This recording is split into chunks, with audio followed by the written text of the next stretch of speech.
Hey there, welcome back to the affirmation section of today's episode of 1320 Time Stream. Okay, the blue resonant night. I channel in order to dream, inspiring intuition. I seal the input of abundance with the resonant tone of attunement, and I am guided by the power of vision. Very cool. I channel in order to dream. Now, whether we're talking about like our own personal dreams or collective dreams or the state of dreaming, I channel in order to dream is what's being presented here. And that's like, as we allow that channel to open up, that dream will come in. It's very much like we were actually saying earlier about how this whole experience is a collective universal experience. And so there's a larger frequency that we're part of going on, and a lot, if not all, of our deepest dreams are the larger story of the universe moving through us. And so as we open ourselves and we channel, that dream will come through. I channel in order to dream. Inspiring intuition. That just kind of is like, that could only come next. This inspires that process of intuition. That channel opens, the dream begins to come in, and while we can think, I think this is the beautiful part, is that it's all beautiful, but this is, as far as this explanation goes, the dream is not necessarily just a visual, mental experience like the dream in your sleep. It's like sometimes it can take on more of a visual, experiential, kind of like a show that's happening. Or when we daydream or share inspiration or things with others, it's more idea-like, kind of like a mental projection that may have different aspects of like emotion and other inspirations kind of tagged onto it or going along with it. A channel in order to dream. But this inspiring intuition, to me, it brings down kind of like, you're actually in the dream right now, right? So the idea that it is just visually or imaginarily separate from you, that's a cultivation. That is an investment. And this is where the intuition comes on. I've broken this word down a lot in my life. And for me, I've really come up with the terminology intuit. Right? Intuition means you're into it. It's the energy that's actually inside of the primary architecture of whatever the intuition is being referred to as. I actually wanted to describe this a little. And it represents that intuition itself is an energy that relies on kind of like a structure or a containment field or a body. That intuition is kind of like the sonar of the interdimensional senses that can see and translate the shape and density and vibration of whatever containment field is being intuited, that those senses are going into. An analogy that I've used many times is like, I use the analogy of a child or children in a playground. Now, if that playground wasn't there and those kids were there, they wouldn't be doing anything playground-like. They would be doing what is there to do something with. In the same aspect, intuition. You're not going to intuit something that there's no containment field in order to intuit from. Now, if those children have a playground, they naturally let go and they run into their playing. They're going on the slides, they're going on the monkey bars, they're playing on the swings, they're playing in the sand, and they're doing so in such a way that's very intuitive. They're just going about it in the way that feels quite natural to them. And in the exact same way, intuition is the same, that we will have in kitchen intuition. Let's say I'm going to use physical spaces to utilize this. And an intuition that, represents how we move in the kitchen, an intuition that represents how we move in the car garage, an intuition at work, because there's a different collective consciousness. There's a different way of tapping into each field.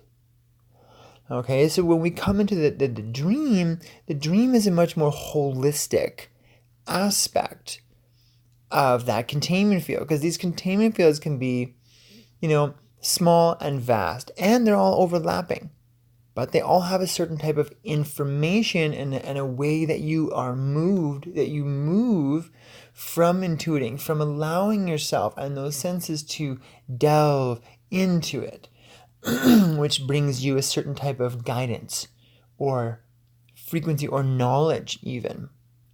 And you can feel that you just have to move over here, and then someone who would have actually bumped into you walks right past because they didn't even see you there. You had no way of knowing they were going to turn around, but you intuitively knew, as you somehow felt that flow of energy. There was actually contact there in that energetic universe, or that field flow. I channel in order to dream inspiring intuition. So the inspiration, the intuition that is inspired, is the direct intelligence of that dream coming to pass. So the very energy, and so this may be saying like, how do I manifest my dreams? And we're looking for a very logical way. What are the steps? Very much like a ladder. It can be very linear, right? And so the idea of I channel in order to dream, the dream energy comes about, inspiring intuition. Maybe you begin to just, act in a way like you could be completely unlogical. Like, I would never have done that before. Like, that seems totally out in left field, that I would have to just go and start cutting the orange. It's like, how does cutting the orange have to do with learning how to float? I'm just pulling these out of nowhere. But, maybe it does. Maybe you go and cut the orange and you accidentally cut your finger because you're in a rush. And then all of a sudden you go to the hospital. And along the way, you meet some great meditator. And voila. All of a sudden you start your monk meditation floating destiny. Right? Totally wild, totally off the wall. And the reason I give it that flavor is because I want you to open up to the impossible. I want you to open up to the miraculous, because those are the frequencies that are described in a system like this. Because the energy that's flowing here is a truly universal phenomenon, guided by our dreams. And our dreams are limitless. This world is full of so much limitation, so much so, it would do what it can to explain away the very creational aspect of what we are as a divine being, and give it a fundamentally and externalized presence. I don't need to try to bring or elucidate what or not this is. There's so many phenomenon, whether it's science just, breaking us down to being a phenomenal construct of spatial parts that somehow this awareness is embedded in, while we also have other phenomenal explanations like I was saying earlier from like First Nations and like ancient indigenous cultures that talk about how we dreamed ourselves into being. And so I feel the very difference between these two, and while I feel there's also the potential for them harmonizing very well, because it's all just different ways that we're measuring the frequency of our own existence, I feel those dream aspects elucidate to something a little clearer. And if we compare our life here to the dream world, there's something we're not really doing as a holistic culture. And that's allowing the energies to flow, allowing that abstraction to come in, allowing ourselves to let go of knowledge, because it is such a binding thing. Once you know something, you believe it is that way, and the pressure of intent based upon the reflection of that knowledge, especially when it is collectively known, forces the dream to shape itself in a certain way, forces reality to become that way, where you or parties that are synchronized with this knowledge are concerned. This is one of the hardest and, for me, most unfavorable points of science, because there is a phenomenology behind it that can disable the creative dreamer, that can disable our reality creation protocols and objectify all of our power. That objectification, modeled by false time and those false calendrical systems, because they're completely out of sync with all of the supporting energy flow that continues to inspire us to be reality engineers and interdimensional architects. It disables us. It convinces us to steal our own energy and potential from ourselves by locking us in a certain mind frame, which objectifies our capacity and then gives that capacity to a certain type of skill set which not everyone can cultivate. And so the balance of the energy begins to be very unattainable, unsustainable. And it's not inclusive. It doesn't include everyone. The dream includes everyone. The phenomenology of our own magic, of our own heart, that includes everyone. I channel in order to dream inspiring intuition. I seal the input of abundance with the resonant tone of attunement. I love it. It's almost like saying I channel in order to dream. But in this case, it's like that abundance, the input, that will show up in your reality. You can't really chase that. That's a non-existential. I seal the input of abundance with the resonant tone of attunement. As you attune yourself, that turns on the flow of that intuition that's been inspired. That intuition, the inspired intuition, that movement or flow of energy, becomes the actions and things that begin to occur that are showing up for you inside that unknown phenomenal territory of the dream, which is now communicating to you because you've opened yourself up to the channel. Right? So that abundance, because you're attuned, begins to show up, which you could say is a cultivation of the density of energy that upholds the very texture of that dream in the way that it presents itself as an interactive and sustainable capacity for you and other concerned parties sharing the pocket of this dream.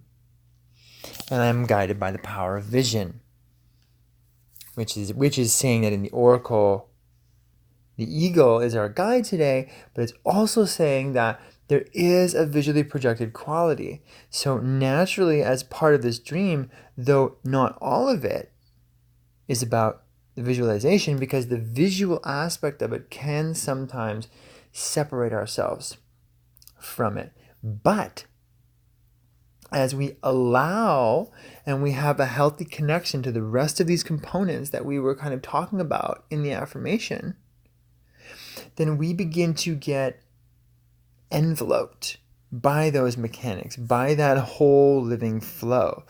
And then the power of vision is what guides that along. Maybe we've seen some things, we want to move towards that, we don't know how. The intuition, by opening ourselves to that channel, starts to lead us into situations, and all of a sudden we're having deja vus because we're in the situations that we saw in our visions. All of a sudden it's opening up right before our eyes, and we're like, whoa, this is really something. Wow. And all of that helps us trust even more in this process, in what this is, in what we're sharing with one another, and what we are capable of.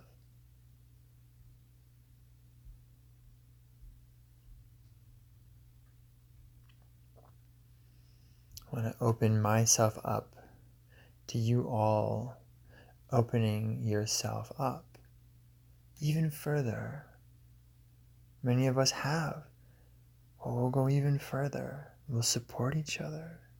We'll witness each other and see each other in this dream, as this dream.